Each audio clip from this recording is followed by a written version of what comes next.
I think that it is true to say that the use of harmonics characterizes a lot of standard repertoire for the solo double bass. Most bass players will probably have had their first meaningful contact with harmonics in Dittersdorf's famous concerto.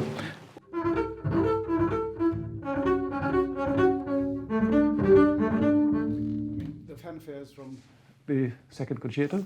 Also, Dragonetti, the concerto attributed to Dragonetti, which has wonderful passages of harmonics.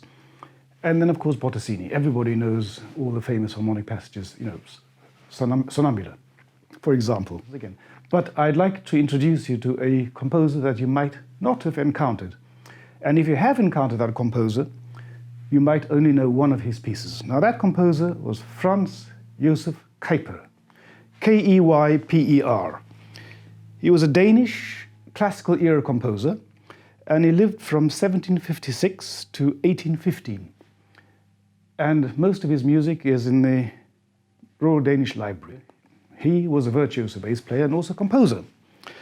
And he composed not a lot of music, but quite significantly for the double bass. He wrote 7 concertos, a Rondo solo for double bass with cello, or cello and double bass, and then this Andante, or Romance on Rondo, this Romance on Rondo that was published in 1974 by York Edition. The 3rd concerto and the 6th concerto in C major, and all the rest are in G. Now you will, for those of you who know the Romance and Rondo, I have to tell you that it comes from 2 different pieces. The Romance is the 2nd movement of the 1st concerto, and the Rondo is the final movement of the 2nd concerto. Now this is the Rondo theme.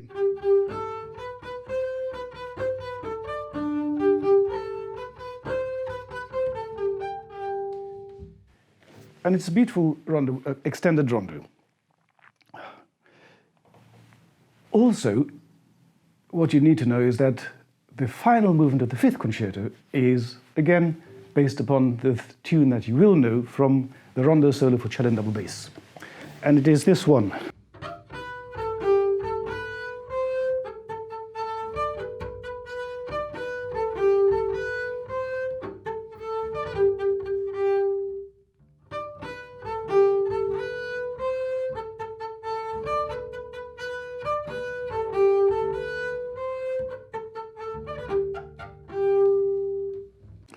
So there's Kuyper, Danish composer who exploits the instrument quite well.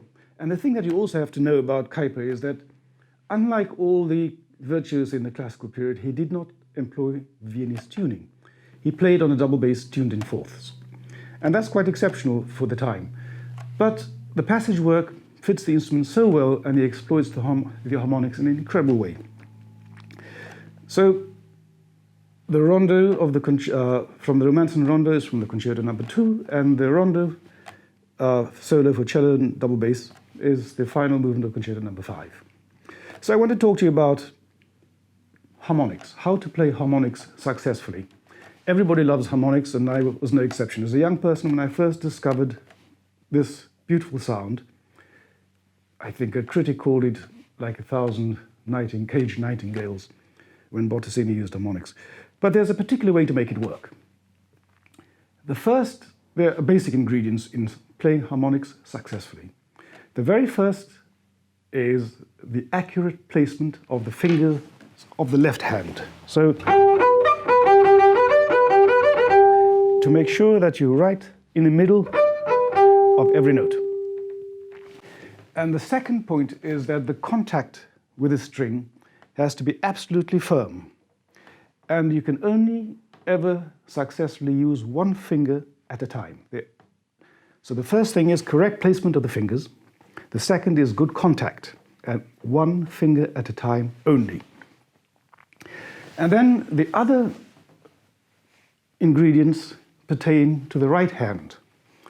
Bow placement is very important, introducing clean harmonic sounds. And the usual contact point would be at least the mezzo forte contact point, and most likely forte. So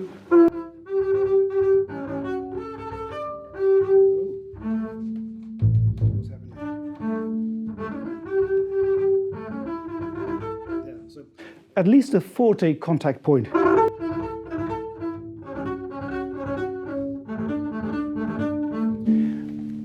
And then, of course, the other ingredients in the use of the bow, a question of contact point, which we talked about, and then there's the question of weight and speed, and the correct combinations of those.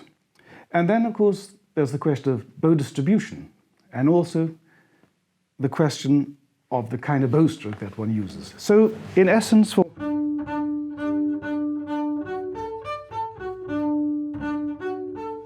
each harmonic you play has to be almost as if it were the only note you were playing, with enough resonance to sing forever. And the kind of stroke that you would most likely employ would be a kind of détaché stroke or even a martelé one. And then, of course, the final ingredient in successfully playing harmonics is the perfect coordination between left and right hand. There's not much use in having wonderful bow stroke, good placement, fantastic weight and fantastic speed, but not synchronized beautifully.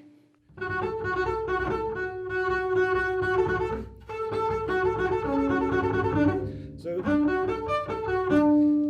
synchronizing the hands perfectly is the final ingredient. So just to recap, the successful performance of harmonics requires fundamental points. The first being the accurate placement of the left hand. The second is firm contact with the string, but with only one finger at a time. Then the next pertains to the right hand, the bow placement. Where on the string is the most successful place to produce clean sound for harmonics? And my suggestion is that the mezzo forte contact point, at the very least, is the place where you should start, but most often in the forte contact point. And then it's a question of what kind of bow stroke, and is usually going to be a kind of détaché or a martelé stroke, which allows enough resonance. And then it's a question of a perfect balance between the weight that you use and also the speed of the bow. And the final ingredient is the coordination between the two hands. So there you have it. How to play harmonics successfully. And once you've got through that, then every Kuiper concerto becomes accessible. So this is the Rondo from the Fifth Concerto.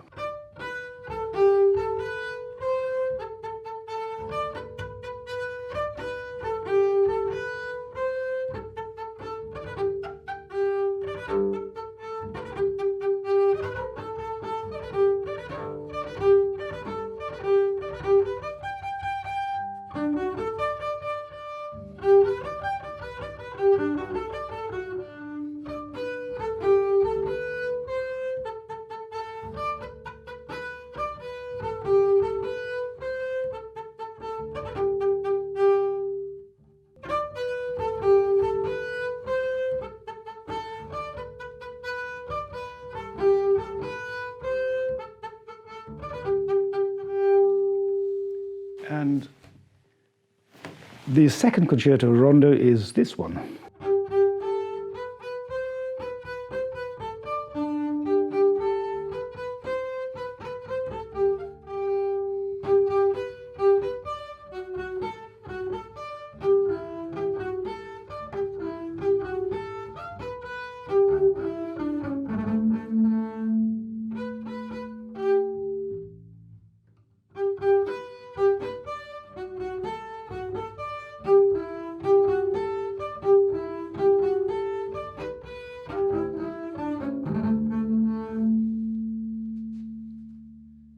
That's harmonics.